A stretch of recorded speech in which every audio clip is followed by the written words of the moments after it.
শবে বরাত এটা ফার্সি এবং আরবি ভাষার মিশ্র শব্দ। এটা কি থাকবে কোরআন মাজিদে? হাদিসে থাকবে। নামাজকে আরবিতে বলা হয় সালাত, আপনি সালাত পাবেন। রোজাকে বলা হয় আরবিতে সিয়াম, আপনি সিয়াম অনেকবার পাবেন। শবে বরাত আপনি কই পাবেন? আপনি তো পাবেন লাইলাতুন নিসফি মিন শাবান, শাবানের মধ্য রজনী। এটাকে আমরা শবে বরাত বলে থাকি। শবে বরাতের ফজিলত, শবে বরাতে অনেক বাড়াবাড়িও আছে, আবার ছাড়াছাড়িও আছে। আমরা বাড়াবাড়ির পক্ষেও নাই, ছাড়াছাড়ির পক্ষেও নাই। কোরআন হাদিস উলামায়ে উম্মত যে নির্দেশনা আমাদেরকে দেয় আমরা সেটাই ফলো করার চেষ্টা করব ইনশাআল্লাহ। আল্লাহর হাবিব বলছেন, ইন্নাল্লাহা লা ইয়াত্তালিউ ফি লাইলাতিন নিসফি মিন শাবান ফায়াগফিরু লিজামিই খালকিহি ইল্লা লিমুশরিকিন আও মুশাকিন। আল্লাহ তাআলা লাইলাতুন নিসফি মিন শাবান, যেটাকে বলা হয় শাবান মাসের মধ্য রজনী, আমাদের কাছে সুপরিচিত শব্দ হচ্ছে শবে বরাত। যদি কোনো ব্যক্তি বলে শবে বরাত নাই, ওকে ইটস ফাইন, আমি আরবি পরিভাষায় বলবো লাইলাতুন নিসফি মিন শাবান। যদি কোনো মানুষ বলে যে নামাজ পড়া বিদআত, তো নামাজ বললাম না, সালাত বলবো, সিয়াম বলবো, লাইলাতুন নিসফি মিন শাবান বলবো, সমস্যা আছে? রাসূল বলছেন, মান ক্বারাআ হারফাম মিন কিতাবিল্লাহি ফালাহু আশরু আমসালিহা। যদি কোনো ব্যক্তি কোরআন মাজিদ থেকে একটা হরফ তেলাওয়াত করে, একটা হরফের বিনিময়ে আল্লাহ 10 নেকি দিয়ে দেন। তাহলে আমি নামাজ পড়বো কেন? আমি সালাত বলি। আমি রোজা বলবো কেন? আমি সিয়াম বলি। আরবি পরিভাষাগুলো আমরা প্র্যাকটিস করি। আল্লাহ তাআলা তৌফিক দান করে পড়ি, আমিন। নামাজ বলা কি না জায়েজ? না, জায়েজ। সুন্নাত কোনটা? সালাত বলা। সিয়াম বলা, রোজা বলা কি না জায়েজ? না, তবে সিয়াম বলা সুন্নাত। শবে বরাত নিয়ে যেহেতু এত বিতর্কিত, আমরা হাদিসের কথা সরাসরি বলবো, লাইলাতুন নিসফি মিন শাবান। এটা আমার সাথে বলেন তো, লাইলাতুন নিসফি মিন শাবান। লাইলাতুন মানে হচ্ছে রাত্রি, নিসফুন মানে অর্ধেক, মিন শাবান মানে শাবানের, শাবানের অর্ধেক রজনী, অর্ধেকের রজনী। শাবানের অর্ধেক কয় তারিখ পড়ে? 14, 15, ওইটার রাত। তো এটা কিন্তু আমরা শবে বরাত বলে থাকি। বুঝে আসছে আমার কথা? আল্লাহর হাবিব বলছেন, ইন্নাল্লাহা লা ইয়াত্তালিউ ফি লাইলাতিন নিসফি মিন শাবান। আল্লাহর হাবিব বলছেন, আল্লাহ তাআলা শাবানের মধ্য রজনীতে প্রথম আসমানে চলে আসেন। ফায়াগফিরু, তিনি ক্ষমা করে দেন, লিজামিই খালকি, প্রত্যেকটা সৃষ্টিকে মাফ করে দেন। তবে দুই শ্রেণীর মানুষকে আল্লাহ মাফ করেন না, ইল্লা লিমুশরিকিন, মুশরিককে, আও মুশাহিদিন, এবং হিংসুককে। যারা হিংসা করে, যারা আরেকজনকে বাড়ি বানানোর সময় সামান্য একটু রাস্তা দিলে, জায়গা দিলে রাস্তা হয়ে যায়, যারা এরকম হিংসা করে, রাস্তা দিতে চায় না, ওদেরকে আল্লাহ মাফ করবে না। কত মানুষ সমাজের মধ্যে, বাড়ির মধ্যে আটকা পড়ে যায় শুধু রাস্তার জন্য। আল্লাহর হাবিব বলছেন, তোমরা রাস্তায় দাঁড়াইও না। হাদিস বলছে তোমরা রাস্তায় দাঁড়াইও না। তখন সাহাবায়ে কেরাম বলবেন, ইয়া রাসূলুল্লাহ, ওগো আল্লাহর নবী, আমাদের তো আর কোনো জায়গা নাই যেখানে দাঁড়াই আমরা কথা বলবো। মা লানা মিন মাজালিসিনা, এটা ছাড়া তো আর কোনো জায়গা নাই যে মেহমানদারি করাবো। বাসায় কোনো এমন কোনো জায়গা নাই যেখানে বসাতে পারবো। তখন রাসূল বলেন, তাহলে রাস্তার হক আদায় করে দাও। সাহাবায়ে কেরাম তো অবাক হলেন, ইয়া রাসূলুল্লাহ, ওয়া মা হাক্কুত তরিক, রাস্তার হক আবার কি? মা বাবার হক জানি, স্ত্রীর হক জানি, ছেলে সন্তানের হক জানি, ওয়া মা হাক্কুত তরিক ইয়া রাসূলুল্লাহ, ওগো নবীজি, রাস্তার হকটা আবার কি? রাসূল বললেন, ক্বালা গাদ্দুল বাসার, চোখকে অবনত করবে, ওয়া কাফুল আযা আনিত তরিক, রাস্তার মাঝে কোন কষ্টদায়ক জিনিস দেখলে এটা দূরে সরাই দিবা। রাস্তার হক আছে, প্রতিবেশীর হক আছে। আল্লাহ তাআলা আমাদেরকে আমাদের মনের থেকে হিংসা দূর করে দিক পড়ি, আমিন। হিংসা নিয়ে একটা ছোট্ট ঘটনা বলি, রাসূলুল্লাহর সাথে সম্পৃক্ত। রাসূলুল্লাহর বয়স যখন 10 বছর কয়েক মাস, ছোট্ট মানুষ, তখন দুই ব্যক্তি এসে আল্লাহর হাবিবকে এভাবে মাটিতে শুয়ে দিলেন। শুয়ে দেওয়ার পর একজন অপরজনকে বলছেন যে কাটা হোক। তখন হাবিব মুহাম্মদের এই বরাবর কাটা হলো। আল্লাহর হাবিব বলছেন আমার এখানে কাটা হলো, বিদীর্ণ করা হলো, আমি একটু ব্যথা পাচ্ছিলাম না, কোনো ব্যথায় আমার অনুভব হচ্ছিল না। আল্লাহর হাবিব বলছেন তারপর রক্তপিণ্ডের মতো কি একটা জিনিস আমার এই জায়গা থেকে বের করা হলো। আবার যে পরিমাণ বের করা হলো সেই পরিমাণ রূপার মতো কি একটা জিনিস আবার ঢুকিয়ে দেওয়া হলো। তারপর আমার ডান পায়ে হৃদয়াঙ্গুল ধরে টান দেওয়া হলো, আমি আবার সুস্থ হয়ে গেল। আল্লাহর হাবিব আবার বলছেন এটা করার পর এবার যখন আমি কোনো বড় মানুষকে দেখি আমার ভিতরে শ্রদ্ধাবোধ কাজ করে, যখন ছোট কোনো বাচ্চা দেখি তখন আমার ভিতরে মায়া কাজ করে। রাসূল বললেন তোমরা কি জানো যে রক্তপিণ্ডের মতো কি একটা বের করা হয়েছিল, ওটা কি?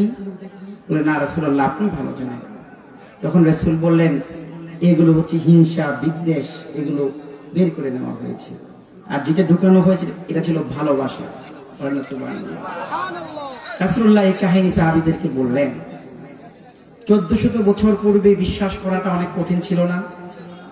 বর্তমান টেকনোলজি, বিজ্ঞানের উৎকর্ষতার কারণে একটা নরমাল বিষয়, এটা ওপেন হার্ট সার্জারি করা হয় কি হয় না, সম্ভব কি না? তখন কঠিন ছিল। এজন্য হিংসা করা যাবে না, হিংসা বিদ্বেষ টোটালি বাদ দেওয়া লাগবে। রাসূল বলছেন সবে বরাতের রাত্রে আল্লাহ সব মানুষকে মাফ করে দেন, শুধু 2 শ্রেণীর মানুষ ছাড়া। কয় শ্রেণী? মুশরিকিন আও মুশাহিদিন, মুশরিক ছাড়া, হিংসুক ব্যক্তি ছাড়া আল্লাহ সবকে মাফ করে দিবেন। আল্লাহ আপনি আমাদেরকে মুশরিকের অন্তর্ভুক্ত করেন না, আল্লাহ আপনি আমাদেরকে হিংসুকের খাতায় আমাদের নাম লিখিয়েন না। অন্তর থেকে হিংসা, রিয়া, ফখরি, তাকাব্বুরি আল্লাহ এগুলো দূর করে দেন, পড়ি আমিন। আল্লাহর হাবিব বলছেন ইন্নাল্লাহা ইয়ানজিলু লাইলাতান নিসফি মিন শাবান। রাসূলুল্লাহ বলছেন আল্লাহ তাআলা প্রথম আসমানে লাইলাতুল বারাতে প্রথম আসমানে চলে আসেন। ফায়াগফিরু লিআকসারা মিন আদাদি শা'রি গানাম, বকরির গায়ে যে পরিমাণ পশম থাকে তার চেয়েও অধিক মানুষকে আল্লাহ লাইলাতুল নিসফি মিন শাবান মানে শবে বরাতের রাতে আল্লাহ মাফ করে দেয়। মাফ চাইবে তো আল্লাহর কাছে। আল্লাহু ইয়াসতুরুনা সুম্মা ইউনাদিনা সুম্মা ইউবাদদিল যুনুবানা ইলা হাসানাতিস সাইয়্যা। আল্লাহ নবী বলছেন কোন মানুষ যখন গুনাহ করে, পাপ করে, তখন আল্লাহ পিছন দিক থেকে ডাকে, তখন বান্দা শুনতে চায় না, শয়তানের ধোঁকা আর যৌবনের তাড়নায় আবার গুনাহ করতে শুরু করে। তখন আল্লাহ তাআলা তখন তার আমলনামায় গুনাহ লেখেন না। সুম্মা ইউবাদদিল যুনুবানা, আল্লাহ তখন নিজ থেকে ভালোবেসে তার গুনাহগুলোকে আল্লাহ কনভার্ট করে আল্লাহ পূর্ণ দিয়ে আল্লাহ ভরপুর করে দেয়। ইবনে কাইয়ুম জাওজি বলছেন মা আকরামাকা, দেখো তোমার রব কেমন। আল্লাহু ইয়াসতুরুনা, গুনাহ করলে আল্লাহ প্রকাশ করে না, ইয়াসতুরুনা সতর করে রাখে, ডেকে রাখেন। আল্লাহ বলতে চায় না, আল্লাহ গুনাহ ডেকে রাখে। হিসাব করলে, চোখ বন্ধ করলে জীবনে কত গুনাহ আমি করছি সবগুলো তো আমার চোখে ভেসে ওঠে। মানুষ তো একটা দোষ ত্রুটি না পাইতে ওইটা ভিডিও করে ছেড়ে দেওয়ার, ভাইরাল করে দেওয়ার জন্য চিন্তায় মগ্ন থাকে। দুনিয়ার মানুষ একটা অন্যায় করলে পুলিশ, আর্মি, বিডিআর, সোর্স, ডিফেন্সের তারা চলে আসে ধরার জন্য। আল্লাহ তাআলা বলছেন আল্লাহু ইয়ানজিলু রাব্বুনা তাবারাকা ওয়া তাআলা ফি কুল্লি লাইলাতিন ইলাস সামাঈদ দুনিয়া হিনা ওয়া ইয়াবকা ফি সুলুসুল লাইল। রব বলছেন প্রতিদিন আমি আল্লাহ প্রথম আসমানে চলে আসি, ফি সুলুসুল লাইল, রাতের শেষ 3 ভাগের 1 ভাগে আমি প্রথম আসমানে চলে আসি, তারপর আমি জিজ্ঞেস করি আলা মিন মুস্তাগফিরুন, কে আছে ক্ষমা চাওয়ার? ক্ষমা চাও, ফাআগফির লাহু, ক্ষমা করে দিব। আল্লাহ বলেন আমি গুনাহ করি সারাদিন, রব আসমানে এসে আমাকে বলেন কি আলা মান মুস্তাগফিরিন, আলা মিন মুস্তাগফিরিন, কে আছে ক্ষমা চাওয়ার? ক্ষমা চাও, মাফ করে দিব। আলা মুস্তারজিকুন, কে আছো রিজিক চাওয়ার? রিজিক চাও, ফাআরযুকাহু, আমি তোমাকে রিজিক দিব। কে আছো আমার কাছে অসুস্থতায় ভুগছো, অসুস্থতার নিয়ামত চাও, আমার কাছে বলো, আমি তোমাকে দিয়ে দিব। বলেন না সুবহানাল্লাহ। আল্লাহু ইয়াসতুরুনা সুম্মা ইউনাদিনা সুম্মা ইউবাদদিল যুনুবানা ইলা হাসানাতিস সাইয়্যা মা আকরামাকাল্লাহ। এটা হচ্ছে আপনার রব, এটা আপনার রব। আল্লাহর হাবিব বলছেন যখন তোমরা লাইলাতুন নিসফি মিন শাবান পাবা, তোমাদের কিছু করণীয় দায়িত্ব আছে। নাকি ঝিকিমিকি বাতি লাগাবো, মসজিদ সাজাবো, বিরিয়ানির আয়োজন করব, নামাজ রোজা সবকিছু উপেক্ষা করে আশেপাশে শুধু তাবারুকের জন্য চিল্লাপাল্লা করব, এ কি আমাদের দায়িত্ব? বলেন না। রাসূলুল্লাহ নীতিমালা দিয়ে দিচ্ছেন, ইযা কানাত লাইলাতুন নিসফি মিন শাবান, যখন তোমরা শাবান মাসের অর্ধ রজনী পাবে, ফাকুমু লাইলাহা, তোমরা রাতের বেলা দাঁড়িয়ে যাবে। তাবারুক সুন্নাহ, তবে মূল কেন্দ্র কিন্তু তাবারুক হতে পারে। ফাকুমু লাইলাহা, রাতের বেলা দাঁড়িয়ে যাও। ওয়াসুমু নাহারাহা, সুমু, তোমরা সিয়াম পালন করো। নাহারাহা, দিনের বেলায়। রাসূল নীতিমালা দিয়ে দিচ্ছেন, কুমু লাইলাহা ওয়াসুমু নাহারাহা, তোমরা রাতের বেলা দাঁড়িয়ে যাও, কিয়ামুল লাইল করো, রাতে জাগরণ করো। ওয়াসুমু নাহারাহা, দিনভর তোমরা সিয়াম পালন করো। সিয়াম এমন একটা ইবাদত, যদি হাতে সময় খুব কম, আমার আলোচনার টপিকস একটা, গত বছর আসার সুযোগ হয়েছে, আমি কিন্তু সুর দিয়ে আলোচনা করব না, অন্য কোনো কথা বলবো না, কিছু হাদিসের মেসেজ আপনাদেরকে দেওয়ার চেষ্টা করব, শুনবেন তো ইনশাআল্লাহ। রাসূলুল্লাহর মুখ নিঃসৃত বাণী সুন্দর না কাহিনী কিচ্ছা সুন্দর?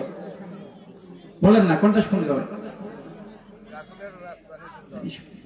বুখারীতে হাদিসের অভাব নাই, তিরমিজি, নাসাই, আবু দাউদ, কত হাদিসের কিতাব আছে, একটা আয়াত নাই হাদিস ছাড়া আলোচনা হচ্ছে। আল্লাহ আমাদেরকে রাসূলুল্লাহর বাণী, কোরআন সুন্নাহ থেকে কথা বলা এবং শোনার তৌফিক দান করে পড়ি আমিন। রাসূলুল্লাহ বলছেন সিয়াম এমন একটা ইবাদত, একটু ভালো করে শোনেন, সামনে রমাদান মাস আসছে। আল্লাহর হাবিব মদিনায় গেলেন, ফাওয়াজাদাল ইয়াহুদ, ওদেরকে একটু থামান নাই, পাশে একটু কন্ট্রোল করে দেন, একটু কন্ট্রোল করে দেন এই পাশে। ওকে, শেষ। একজন গিয়ে আমাদেরকে একটু বোঝাই দেন, বাচ্চাদেরকে বসাই দেন। প্রিয় ভাইয়েরা, তোমরা ওইদিকে ঘোরাফেরা করে কি লাভ হবে বলো? দারসুল কোরআন হচ্ছে, দারসুল হাদিস হচ্ছে, বসে যাও, ভাল লাগবে, বসে যাও। কথাগুলো তো আমার, কথাগুলো তো আমার না, রাসূল মুহাম্মদ সাল্লাল্লাহু আলাইহি ওয়াসাল্লাম। ভালো করে শুনি। আল্লাহর হাবিব মদিনায় গেলেন, ফাওয়াজাদাল ইয়াহুদ, সেখানে তিনি ইহুদি দেখতে পেলেন, তারা সিয়াম পালন করতেছিলেন। আল্লাহর হাবিব তাদেরকে গিয়ে বললেন, মা হাদাল ইয়াউম আল্লাযী তাসুমুনাহু, ও ইহুদিরা, এটা এমন কেমন দিন যে দিনে তোমরা সিয়াম পালন করতেছো? জিজ্ঞেস করলেন, তোমরা কেন সিয়াম পালন করছো? মা হাদাল ইয়াউম, কি আছে এই দিনের ভিতরে? আল্লাযী তাসুমুনাহু, তোমরা সিয়াম পালন করো। তখন ইহুদিরা বললেন, আনজাল্লাহু মূসা, আল্লাহ তাআলা ফেরাউনের কবল থেকে মূসা নবীকে রক্ষা করেছেন। সূরাতুল বাকারার প্রথম দিকে আল্লাহ তাআলা উল্লেখ করলেন, ওয়া ইস ফারাকনা বিকুমুল বাহর, যেদিন ফেরাউন মূসা নবীকে হত্যা করার জন্য সিদ্ধান্ত গ্রহণ করলেন, ওনাকে দেশ থেকে তাড়িয়ে দিতে দিতে যখন মূসা নবী যেতে যেতে লোহিত সাগরের সামনে চলে গেলেন, আর কোনো পথ নাই, সামনে বিশাল লোহিত সমুদ্র, নীল নদ না, কিন্তু ফারাকনা বিকুমুল বাহর, বাহার মানে সমুদ্র। আল্লাহ সমুদ্রের কথা উল্লেখ করলেন, সেটা হচ্ছে লোহিত সাগর। লোহিত সাগরের সামনে উপস্থিত হলেন। পিছনে কি আসতেছে? ফেরাউনের সৈন্যবাহিনী। হয়তো ঝাঁপ দেওয়া লাগবে, না হয় সমর্পণ দেওয়া লাগবে। আল্লাহ বললেন, মূসা হাতের লাঠি দিয়ে আঘাত করো। আঘাত করলেন। ওয়া ইস ফারাকনা বিকুমুল বাহর, আল্লাহ তাআলা ফারাকনা দ্বিখণ্ডিত করে দিলেন বাহরা সমুদ্রকে। মূসা চলে গেলেন। ওয়া আগরাকনা আলা ফিরাউন, ফেরাউনের দল বল সব কিছুকে আল্লাহ লোহিত সাগরের মধ্যে ডুবিয়ে চুপিয়ে শেষ করে দিয়েছে। এই কারণে মূসা নবী শুকরিয়াতান হিসাবে সিয়াম পালন করছেন। তখন তারা বলছে, ইহুদিরা বলছে যে আমাদের মূসা নবী ফেরাউনের কবল থেকে আল্লাহ রক্ষা করছেন বিদায়, সেজন্য শুকরিয়াতান হিসাবে সিয়াম পালন করেছে, আমরাও সেজন্য সিয়াম পালন করে থাকি। তখন হাবিব বলছেন, ফানাহনু আহাক্কু ওয়া আওলা বিহি, আরে তোমাদের মূসা তোমাদের জন্য কতটুকু গুরুত্বপূর্ণ, মূসা তো আমাদের দলে, আমরা তো আরো বেশি হকদার। আল্লাহর হাবিব তখন বললেন, তোমরাও ও সাহাবাই কেরাম তোমরাও সিয়াম পালন করো, আমিও সিয়াম পালন করছি। কিন্তু সাহাবাই কেরাম আরজ করে বসলেন, ইয়া রাসূলুল্লাহ আমরাও সিয়াম পালন করব, কাফেররাও ইহুদিরাও সিয়াম পালন করব, কেমন যে ওটা মিলে যায় না, এটা সামঞ্জস্য হয়ে যায় না, তারাও সিয়াম পালন করে আমরাও সিয়াম পালন করি, একরকম মনে হয়ে যায়।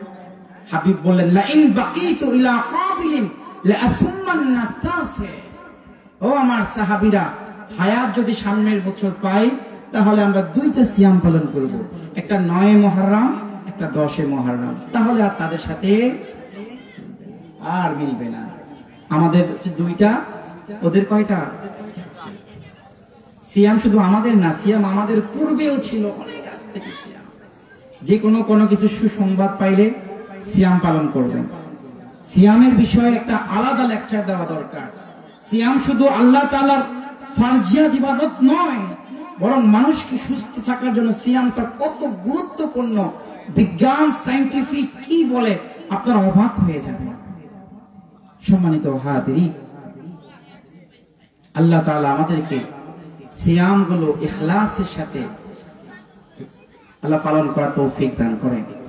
রাসূল দোয়া শিখিয়ে দিলেন, আল্লাহুম্মা বারিক লানা ফি রজব ওয়া শাবান ওয়া বাল্লিগনা রমাদান। আল্লাহ রজব এবং শাবান মাসের বারাকা আমাদের উপরে নাজিল করলেন। ওয়া বাল্লিগনা রমাদান, আমাদেরকে রমাদান পর্যন্ত হায়াত বাড়ায় দেন। সবাই পড়েন আমিন। আল্লাহ রমাদানের বরকত, রমাদানের রহমত আল্লাহ আমাদের সকলকে আল্লাহ আপনি কবুল করেন, পড়ি আমিন। এর মানে শবে বরাত আছে না নাই? কি ভাষায়? লাইলাতুন নিসফি মিন শাবান। আল্লাহ তাআলা আমাদেরকে শাবান, মধ্য শাবানের লাইলাতুল বারাতে একনিষ্ঠভাবে আমল করা, ইবাদত করা তৌফিক দান করে, পড়ি আমিন। সম্মানিত হাজিরিন, রাসূলুল্লাহর ভালোবাসা ছাড়া আল্লাহর জান্নাত কখনোই মিলবে না। রাসূলুল্লাহকে হৃদয় দিয়ে ভালোবাসতে হবে। রাসূলুল্লাহর জীবনে দুইটা সূরত, দুইটা দিন, একটা সূরত, একটা সিরাত। সূরত কেমন, আকৃতি কেমন ছিলেন, আল্লাহর হাবিবের চেহারাটা কেমন ছিলেন? হাদিস শরীফ বলছে, শামাইলে তিরমিজি যখন আমরা পড়ি, আপনারা যদি শামাইলে তিরমিজি পড়েন, বাংলায় পাওয়া যায় না, পড়বেন। শামাইলে তিরমিজি পড়লে আপনার চোখের সামনে মনে হবে রাসূলুল্লাহর নূর মুবারক, নুরানি চেহারা আপনার চোখের সামনে বেশি উঠবে। হাদিস শরীফ বলছে, আল্লাহর হাবিব দলিআন ফাম আশকালুল আইন, আল্লাহর হাবিবের চোখগুলো ছিল ডাগর ডাগর। চোখের ভিতরে কালো জায়গার মধ্যে একটা লালিমার আবরণ ছিল, দলি আল ফাম, মুখ ছিল খুব বড় আকারের, ঠোঁটগুলো ছিল গোলাপি কালারের, হাসান আল জিস, শরীর ছিল খুব আকর্ষণীয়। হাবিবের চুলগুলো কোকড়ানো, একবার স্ট্রেট করা ছিল না, আবার বেশিও কোকড়ানো ছিল না, চুলগুলো হালকা হালকা কোকড়ানোর মধ্য দিয়ে এসে এসে রাসূলুল্লাহর কান বরাবর, অন্য হাদিসে আছে কাঁধ বরাবর, মাঝে মাঝে হাবিব ছোট করেও রাখতেন।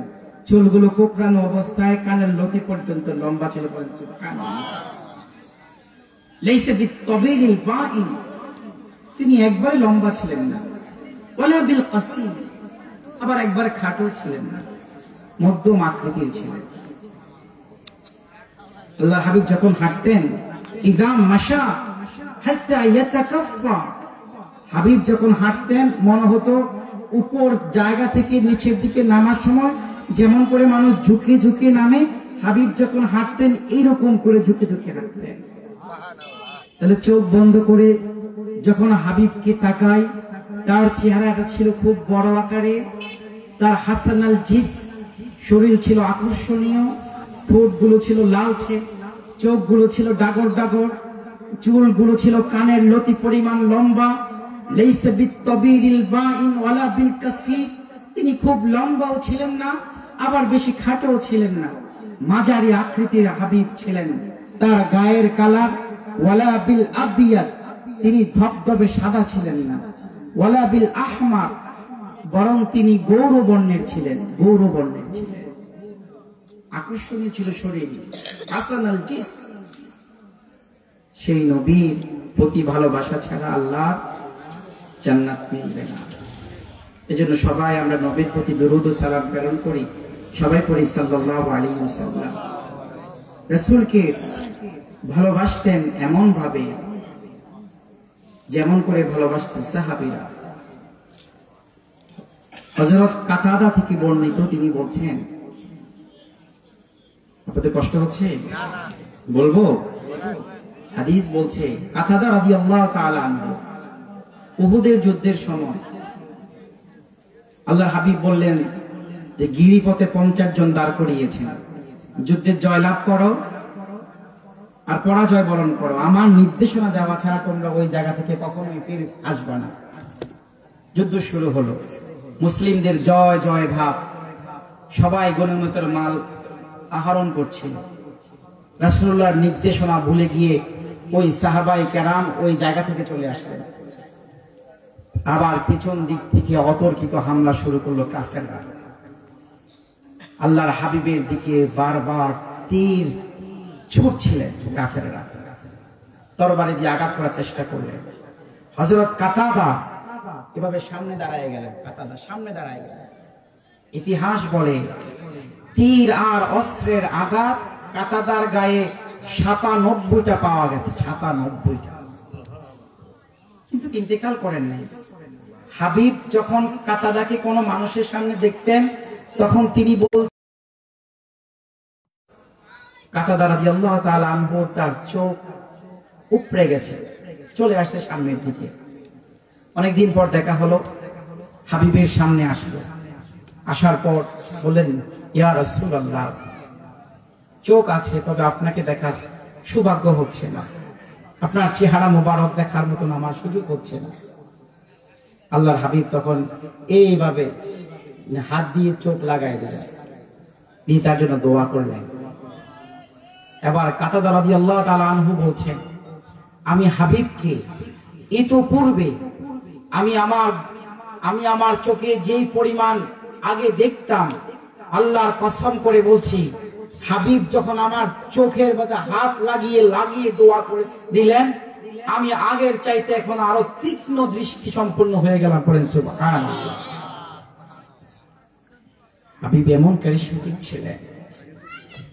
সম্মানিত হাজিরিন, মাহফিলে ওঠার আগে এক মুরব্বী বললেন, ওয়াজের আয়োজন করা হলো কিন্তু নামাজের প্রতি কোনো গুরুত্ব নাই, নামাজে মুসল্লি নাই। সারাদিন আলোচনা করলাম,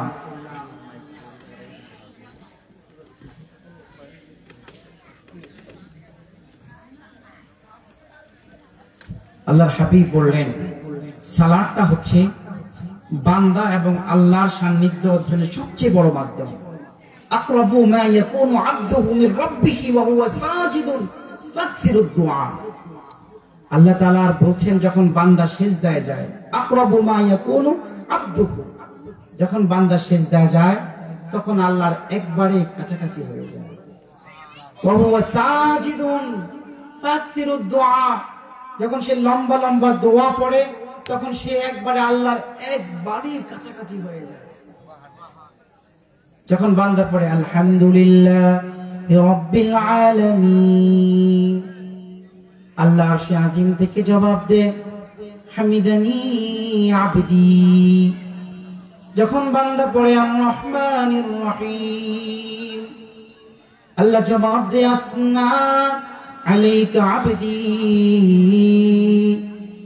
বান্দা যখন পড়ে মালিকি ইয়াউমিদ্দিন, আল্লাহ আরশে আজিম থেকে জবাব দেয় মাজ্জাদানি আবদি। যেন উলামায়ে কেরাম বলে থাকেন যখন তোমরা নামাজে সূরা ফাতিহা তেলাওয়াত করবে ভেঙে ভেঙে পড়বে, আলহামদুলিল্লাহি রাব্বিল আলামিন আর রহমানির রহিম মালিকি ইয়াউমিদ্দিন, ভেঙে ভেঙে পড়ার জন্য। একসাথে পড়া কি নাজায়েজ বলছি? ভেঙে ভেঙে পড়লে সুন্দর। আল্লাহ আমল করার তৌফিক দান করেন। সালাত হচ্ছে বান্দার সাথে আল্লাহ সান্নিধ্য অর্জনের সবচেয়ে বড় মাধ্যম।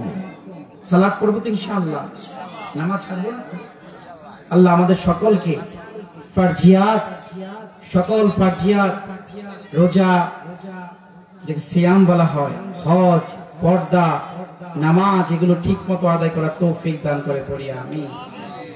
সম্মানিত হাজিরিন, রাসূলকে সাহাবায়ে কেরাম কেমন ভালোবাসতেন বুখারী শরীফের একটা হাদিস বলি, ইনশাআল্লাহ আমি আমার আলোচনার দ্বার প্রান্তে চলে যাব। লাম্মা হুফিরাল খান্দাক, জাবের ইবনে আব্দুল্লাহ থেকে বর্ণিত বুখারী শরীফের হাদিস, সহিহ হাদিস থেকে বর্ণনা। সালমান ফারসি রাদিয়াল্লাহু তাআলা আনহুর পরামর্শে মদিনাকে সেভ করার জন্য পরিখা খনন করার সিদ্ধান্ত নেওয়া হলো। লাম্মা হুফিরাল খান্দাক, খন্দক করার জন্য, পরিখা খনার জন্য সিদ্ধান্ত গ্রহণ করা হলো। হাবিব মুহাম্মদকে সেখানে যাওয়ার পর জাবের ইবনে আব্দুল্লাহ বলছেন যে আমি রাসূলকে অত্যন্ত ক্ষুধার্ত অবস্থায় পেয়েছি, রাসূলের পেটে কোনো খাবার নেই।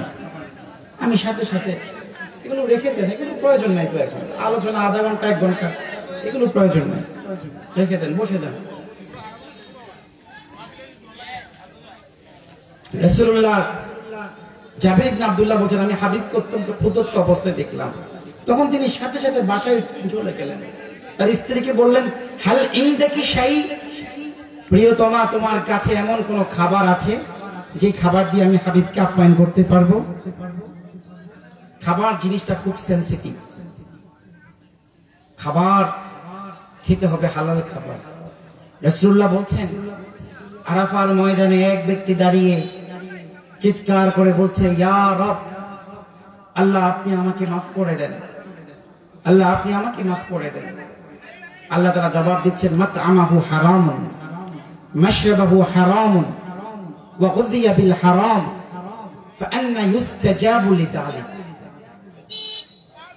আল্লাহর হাবিব মুহাম্মদ সাল্লাল্লাহু আলাইহি ওয়াসাল্লাম বলেন এক ব্যক্তি চুলগুলো এলোমেলো অবস্থায় আরাফার ময়দানে দাঁড়িয়ে রবকে বলছেন ইয়া রব, আল্লাহ আপনি আমাকে মাফ করে দেন।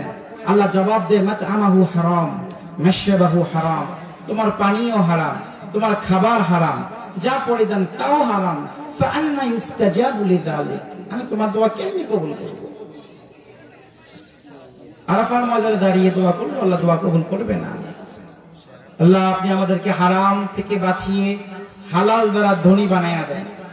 হাবিব বলছেন লাহমুন নাবাতা মিনাস সুতি ওয়া কুল্লু লাহমিন নাবাতা মিনাস সুতি কানাতিন নারু আউলা বিহি। যদি কোনো ব্যক্তি হারাম খাওয়ার পর রক্ত আর মাংস হয়, রাসূল বলছেন ওই রক্ত আর মাংস আল্লাহর জান্নাতে প্রবেশ করবে না। وقد ورد في الحديث من اشترى ثوبا ب10 دراهم وفيه درهم حرام لم يقبل الله الصلاة ما دام عليه। হাবিব বলছেন, যদি কোনো ব্যক্তি 10 দিরহাম দিয়ে একটা জামা ক্রয় করে, ওইখান থেকে 9 দিরহাম হালাল টাকা, 1 দিরহাম হারাম টাকা, লাম ইয়াকবালিল্লাহু সালাতা মা দাম আলাই, সে যত ইবাদত করুক না কেন তার ইবাদত আল্লাহ কবুল করবে না। আল্লাহ আমাদেরকে মাফ করে দেখ করে আমিন। রাসূলুল্লাহ যখন মেরাজে গেলেন, ঊর্ধ্বগমন যখন হলো, তখন তিনি জান্নাত জাহান্নাম দেখতেছিলেন। হাঁটতে হাঁটতে জিবরিলকে নিয়ে তিনি চলে গেলেন জাহান্নামের মাঝে। সেখানে যাওয়ার পর দেখতে পেলেন এক গোষ্ঠী যাদের পেটের ভিতরে সাপে, অগ্নিকুণ্ডের মতো সাপ ভিতরে, অগ্নিকুণ্ড ভিতরে সাপে দংশন করছে। তখন হাবিব জিজ্ঞেস করলেন, মান হাউলা ইয়া জিবরিল? জিবরিল, তারা কারা যাদের এই শাস্তি হচ্ছে? তখন জিবরিল বললেন, আকালাহুর রিবা। ও হাবিব, এরা হচ্ছে সুদখোর। আল্লাহর হাবিব যখন জান্নাত জাহান্নাম দেখতেছিলেন, তখন তিনি জাহান্নামের একটা জায়গায় গেলেন। সেখানে গিয়ে দেখতে পেলেন যে এমন কিছু মানুষ যাদেরকে এভাবে চেহারে বসিয়ে রাখা আছে, বসিয়ে রাখা হলো, এভাবে হাত বেঁধে রাখা হলো, পেরেক মারা হলো। তখন ফেরেশতারা এসে তার জিহ্বাটাকে টেনে লম্বা করছে, তারপর সেটা কেটে দিচ্ছে। তখন রাসূল বললেন, তারা কারা? তখন রাসূল বললেন, তারা হচ্ছে দ্বিমুখী কথা বলতো, মিথ্যা কথা বলতো, এই জন্য তাদের এই শাস্তি। একবার কাটা হবে, এটা যখন টেনে কেটে দেওয়া হবে তখন চিৎকার দিয়ে উঠবে, আবার একটু পরে আবার জিহ্বা ঠিক হয়ে যাবে। লা ইয়ামুতু ফিহা ওয়ালা ইয়াহইয়া, সেদিন জন্ম থাকবে না, মৃত্যু থাকবে না। বুঝে আসছে কথা? হাবিব মুহাম্মদ আরেকটা জায়গায় গেলেন, দেখলেন সেখানে কিছু মানুষকে এভাবে বসে রাখা হলো। ফেরেশতারা পাথর নিক্ষেপ করছে, পাথর নিক্ষেপের সাথে সাথে মাথার মগজগুলো চূর্ণ বিচ্ছিন্ন হয়ে গেল। এরপর আবার ঠিক হয়ে যাচ্ছে, আবার নিক্ষেপ করছে, আবার মাথা ফেটে যাচ্ছে। লা ইয়ামুতু ফিহা ওয়ালা ইয়াহইয়া। একটু যান, একটু সামনে গেলে আরেক গোষ্ঠীর শাস্তি হচ্ছিল। অগ্নিকুণ্ড, খুব গর্ত, অনেক গর্ত, আগুনে লাভার মতো এরকম। দেখছেন না আপনারা, কিছুদিন আগে আমেরিকাতে, ক্যালিফোর্নিয়াতে বিধ্বস্ত হয়ে গেছে। বাংলাদেশ কন্ট্রোলের জন্য বাংলাদেশ সরকার বিভিন্ন ডিফেন্সের বাহিনী তৈরি করলেন। সেনাবাহিনী, বিজিবি, পুলিশ, আনসার। আল্লাহর এই দেশ কন্ট্রোলের জন্য আল্লাহ কিছু সেনাবাহিনী তৈরি করলেন। সেগুলো কি জানেন? হাদিস শরীফ বলছে, আর রিহ জুনুদুম মিন জুনুদিল্লাহ, আল মা জুনুদুম মিন জুনুদিল্লাহ, আর রিহ জুনুদুম মিন জুনুদিল্লাহ। আগুন আল্লাহর সৈনিক। আগুন কি? বাতাস। আল মা মানে পানি, পানি আল্লাহর সৈনিক। এক ধাক্কায়, সুনামির এক ধাক্কায় 4 লাখ 5 লাখ নাই। বুঝছে? আল্লাহ সৈনিক তারা। আগুন দিয়ে শেষ করে দিবে, বাতাস দিয়ে, পানি দিয়ে আল্লাহ চাইলে মুহূর্তে শেষ করে দিতে পারে। আল্লাহ তাআলা বলছেন, ইদাস সামাউ ফাতারাত, যখন পৃথিবীর মানুষ অন্যায় কাজ করতে করতে এমন সীমা লঙ্ঘন হয়ে যাবে, আমি আসমানকে, ইদাস সামাউ ফাতারাত, আমি আসমানকে ভেঙে চূর্ণ বিচ্ছিন্ন করে দিব। সূরা কিয়ামার ভিতরে উল্লেখ আছে, ফাইদা বারিকাল বাসারু ওয়া খাসাফাল কমার ওয়া জুমিআ আশ-শামসু ওয়াল কমারু ইয়াকুলুল ইনসানু ইয়াওমাইযিন আইনাল মাফার। যেদিন আল্লাহ আসমানকে ভেঙে ফেলবেন, চন্দ্র সূর্যকে একত্রিত করে ফেলবেন, তখন মানুষের চোখ ঘোলাটে হয়ে যাবে। মানুষ তখন দৌড়াদৌড়ি শুরু করবে, আইনাল মাফার, পালাবো কোথায়, কই যাব? আমেরিকাতে সমস্যা দেখা দিলে যুক্তরাজ্যে চলে আসবে, লন্ডনে চলে আসবে, বাংলাদেশে থাকার মতো জায়গা অবস্থা না থাকলে আস্তে করে ফালাইয়া ইন্ডিয়া চলে যায়, আমেরিকা চলে যায়, লন্ডনে চলে যায়, যায় কি যায় না? সেদিন আইনাল মাফার, কই পালাবে? আল্লাহ বলছেন যেদিন আমি রাগান্বিত হব, ইদাস সামাউ ফাতারাত, আমি আসমানকে দ্বিখণ্ডিত করে দিব, আমি সমুদ্রকে উত্তাল করে তুলব, পাহাড়গুলোকে তুলার মতো উড়াইয়া দিব। আল্লাহ তাআলা বলছেন বান্দা আমি তোর জন্য ওয়াসসামাআ বিনাআ, তুমি কেমনে থাকবা তোমার জন্য মায়া করে আসমান বানিয়েছি।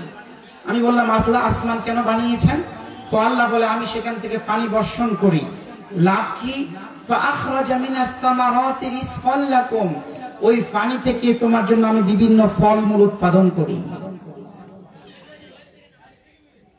আল্লাহ তাআলা বলছেন আমি বড় বড় পাহাড় সৃষ্টি করছি, ওয়াজআলনা রাওয়াসিয়া শামিখাতি ওয়া আসকাইনাকুম মাআন ফুরাতা ওয়াল জিবালা আওতাদা। আমি বড় বড় পাহাড় কেন তৈরি করছি জানো তোমরা? এগুলোকে পেরেক হিসেবে, পেরেক যেন পৃথিবী কাঁপাকাঁপি না করে, যদি নড়াছড়া না করে, যেন বড় বড় পাহাড় তৈরি করছে। আমি কি বলি শুধু আল্লাহ এই জন্যই পেরেক হিসাবে? আল্লাহ বলে ওয়াজআলনা রাওয়াসিয়া শামিখাত, আরে না,